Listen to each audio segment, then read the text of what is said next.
روایات سے معلوم ہوتا ہے امام حسین علیہ السلام کے خلاف جنگ کرنے کے لیے وقفے سے کربلا آنے والی فوج کی تعداد 5 محرم 61 ہجری کو 30,000 تک پہنچ گئی۔ کوفہ میں ابن زیاد لین نے لوگوں پر مزید گھیرا تنگ کر دیا اور اہل کوفہ کو امام حسین علیہ السلام کی نصرت سے روکنے پر ہر ممکن طاقت، خوف اور ظلم و ستم کا استعمال کیا گیا۔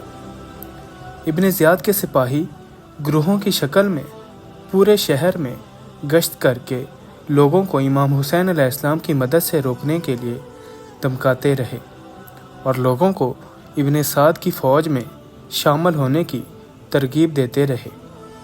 ابن زیاد نے لوگوں کی نگرانی کرنے کے لیے اونچی جگہوں پر اپنے سپاہیوں کو کھڑا کیا ہوا تھا، جو ہر آنے جانے والے پر نظر رکھے ہوئے تھے اور ان سے پوچھ گچھ کر رہے تھے۔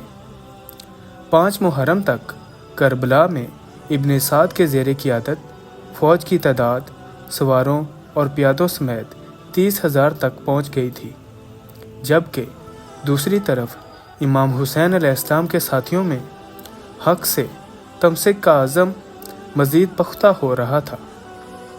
اسلام اور انسانیت کے لیے ہر طرح کی قربانی کے لیے وہ دل و جان سے امام حسین علیہ السلام کے ساتھ کھڑے تھے۔ وہ حقیقت میں امام حسین علیہ السلام کے اس فرمان کے مصادق تھے۔ عمر بن سعد کے آنے کے بعد لگاتار فوجوں کی آمد کا سلسلہ جاری رہا۔ اس دن تک لشکر کی تعداد 6,000 سے زائد ہو گئی تھی۔ ابن زیاد کی طرف سے مزید فوج کربلا بھیجی جا رہی تھی۔ شبش ابن ربی کو 4,000، عروہ ابن قیس کو 4,000، سنان ابن انس کو 10,000، محمد ابن اشاش کو 1,000، عبداللہ ابن حسین کو 1,000 کا لشکر دے کر روانہ کیا گیا تھا۔ امام حسین علیہ السلام کو کوفہ بلانے والوں میں سے ایک شخص شبش بن ربی کوفی تھا۔ امام حسین علیہ السلام جب کوفہ کی طرف روانہ ہوئے تو ابن زیاد نے اس کو اپنے پاس بلایا۔ پہلے اس نے بیماری کا بہانہ لیا، لیکن رات کو ابن زیاد کے پاس گیا۔ ابن زیاد نے اس کو انعام و اکرام سے نوازا اور 4,000 افراد کے ساتھ کربلا کی طرف روانہ کیا۔ وہ 5 محرم کو کربلا میں وارد ہوا۔ شبش بن ربی کوفی منافق اور خبیث ترین انسان تھا، کیونکہ یہ پہلے خود کو علی علیہ السلام کے اصحاب میں شمار کرتا تھا، اس کے بعد خوارج میں شامل ہو گیا تھا۔ پھر اس نے توبہ کی، مگر اس کے کچھ دنوں بعد امام حسین علیہ السلام کو قتل کرنے کے لیے کربلا کی طرف روانہ ہوا اور کربلا کے واقعہ کے بعد مختار ثقفی کے ساتھ امام حسین علیہ السلام کے خون کا بدلہ لینے کے لیے قیام کیا۔ پھر مختار کو قتل کرانے میں شریک رہا اور 80 ہجری میں کوفہ میں اس کا انتقال ہوا۔ اس بے دین مرد کی خباثت کے لیے اتنا ہی کافی ہے کہ اس کی ایک مسجد تھی، جس کو امام حسین علیہ السلام کے شہید ہونے کے بعد کوفہ میں خوشی میں دوبارہ بنوایا گیا۔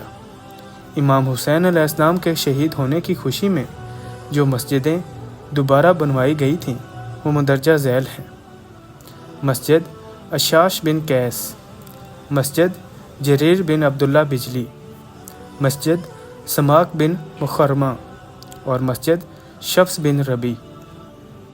امام حسین علیہ السلام نے عاشوراء کے روز شبش سے خطاب کر کے فرمایا: اے شبش بن ربی، اے حجار بن احبر، اے قیس بن اشاش اور اے یزید بن حارث، کیا تم لوگوں نے مجھے خط لکھ کر نہیں بلایا تھا اور لکھا تھا کہ ہمارے درختوں کے میوے تیار ہیں، ہمارے باغ سبز ہیں اور ہم نے آپ علیہ السلام کی مدد کرنے کے لیے لشکر آمادہ کر رکھا ہے؟ اس وقت قیس بن اشاش نے کہا: ہمیں نہیں معلوم آپ علیہ السلام کیا کہہ رہے ہیں، لیکن یزید اور ابن زیاد کے حکم کو قبول کر لیں۔ جس پر حضرت امام حسین علیہ السلام نے فرمایا: لا واللہ، کبھی بھی تمہاری پستی کی طرف نہیں جھکوں گا اور تمہیں معاف بھی نہیں کروں گا۔ ابن زیاد نے زجر بن قیس جافی کو 500 گھوڑے سواروں کے کوفہ کے باہر ایک پل جس کا نام جسر الصراط تھا اس پر تعینات کر دیا کہ کوئی بھی شخص کوفے سے نکل کر امام حسین علیہ السلام سے ملاقات نہ کر پائے۔ عامر بن ابی سلامہ بن عبداللہ نے جب اس پل سے گزرنا چاہا تو زجر نے ان سے کہا، ہمیں پتہ ہے تم کہاں جانا چاہتے ہو، لہٰذا واپس لوٹ جاؤ۔ عامر نے زجر پر حملہ کر دیا اور اس کے لشکر کو منتشر کر دیا اور کربلا کی طرف روانہ ہو گئے۔ زجر کے لشکر میں سے کسی کی ہمت نہ ہوئی جو ان کو روک پاتا۔ عامر امام حسین علیہ السلام کی خدمت میں حاضر ہوئے اور روز عاشور شہادت کا جام نوش کیا۔